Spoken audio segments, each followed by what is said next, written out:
The four humours were the way in which the Elizabethans saw psychology, and it's a model which Shakespeare was keenly aware of and which is sort of easily traceable in the way that he writes characters in his plays.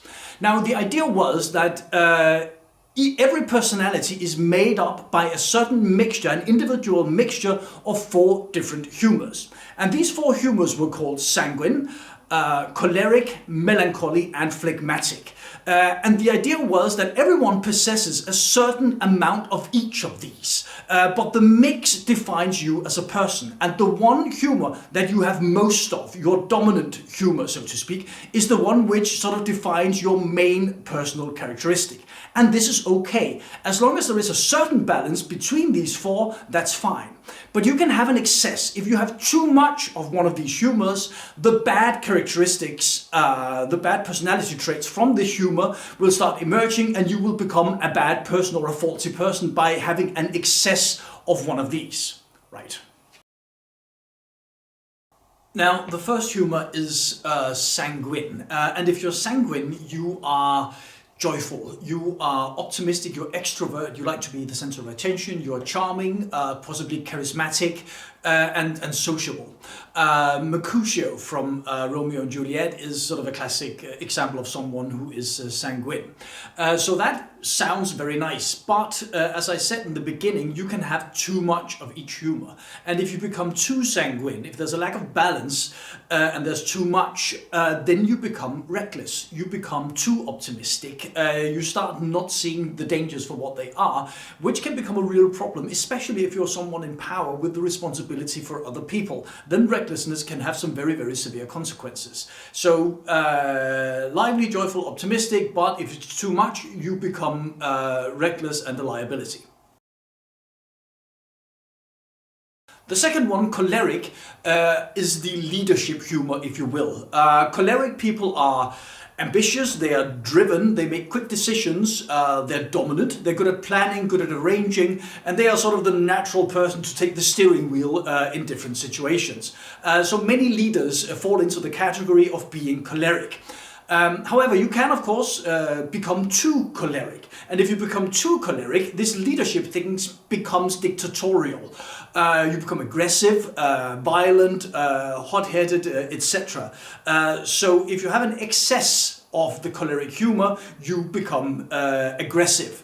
Lady Macbeth is a good example of someone who becomes too choleric. We're going to get back to her later on. The third humour is melancholy, and melancholy is the mysterious outsider humour. Melancholy people are usually introvert, they are clever, academic, and they also have an artistic side to them. But they are they don't like being the centre of attention, they don't really like a lot of company, and are sort of on the outskirts of social events. So there are these dark, brooding, intelligent, artistic, sometimes sexy people that we know from a lot of plays and movies. Right, if you are too melancholy, if it takes over, you usually become depressed.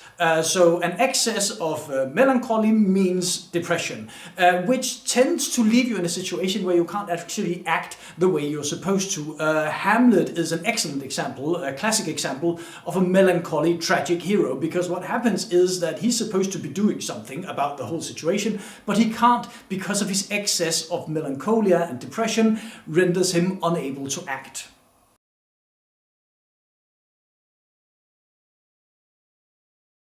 Now, the last humour is phlegmatic. Now, phlegmatic people are sort of the easygoing, chill type. They have this sort of laid-back vibe about them, and they don't like conflicts, and they like to make other people feel good.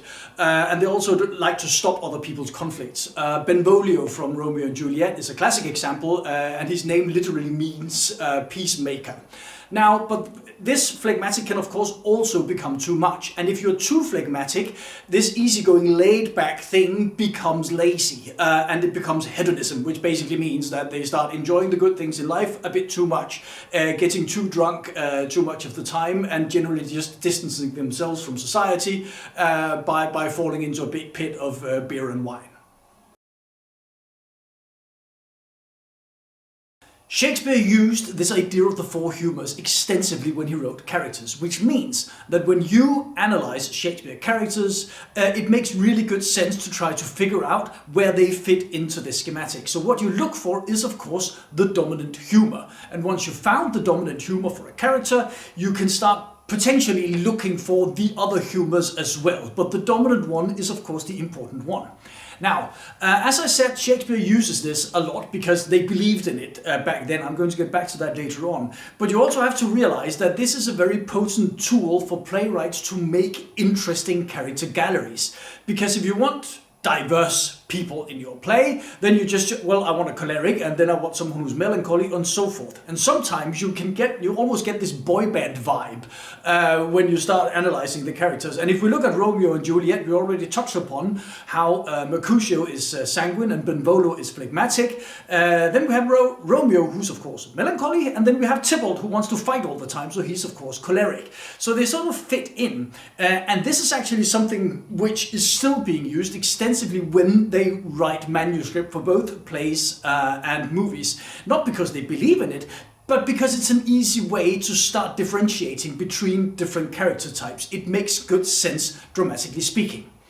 Now, what you should also realize is that the humor of a person can change throughout the play or during the play. Okay, they can start out as one thing and then something happens and then they become something else. Macbeth is actually a really good example of this because he starts out as this sanguine hero type guy who's in a battle and kills lots of people. Then he meets the witches, gets this ambitious idea, and his wife wants him to become choleric and wants him to act and wants him to be aggressive and seize power. But that doesn't really work, so he regresses into depression and thereby becomes melancholy. Okay, so he has a journey from sanguine to melancholy throughout the play because this thing happened to him. And this you should also be aware of when you look at this, that the humor of a person isn't fixed. It can be influenced from the outside.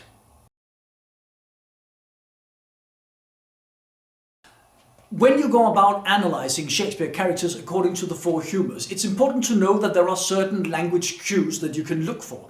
And this is because the four humours were thought to be a biological condition. There were physical reasons why you had the personality you had. Okay, and this is because each humour is associated with a bodily fluid. So sanguine is associated with blood, so if you have a lot of blood, you are very sanguine. If you have too much blood, then you get all the bad effects of being too sanguine. Choleric is associated with yellow bile, which Shakespeare usually refers to as gall and sometimes choler. Melancholy is associated with black bile, which is something which doesn't exist, they made it up, but it sounds cool. And phlegmatic is associated with phlegm.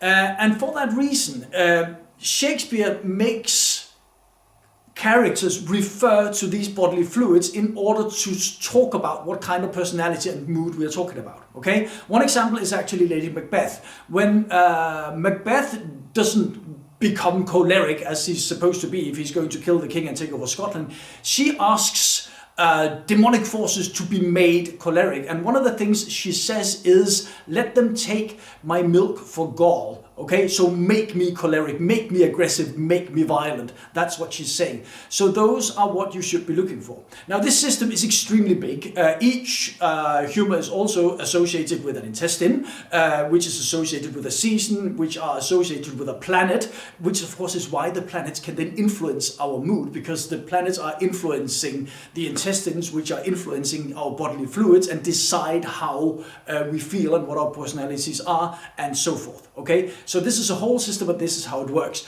But blood and gall are the two you should mainly be looking for. Right, that concludes my little video on the four humours in Shakespeare. If you have any questions or comments, please write them in the comment section. And also, if you have any suggestions about other topics in terms of Shakespeare you would like me to touch upon or make a video about, please also write it below. Thank you very much for watching.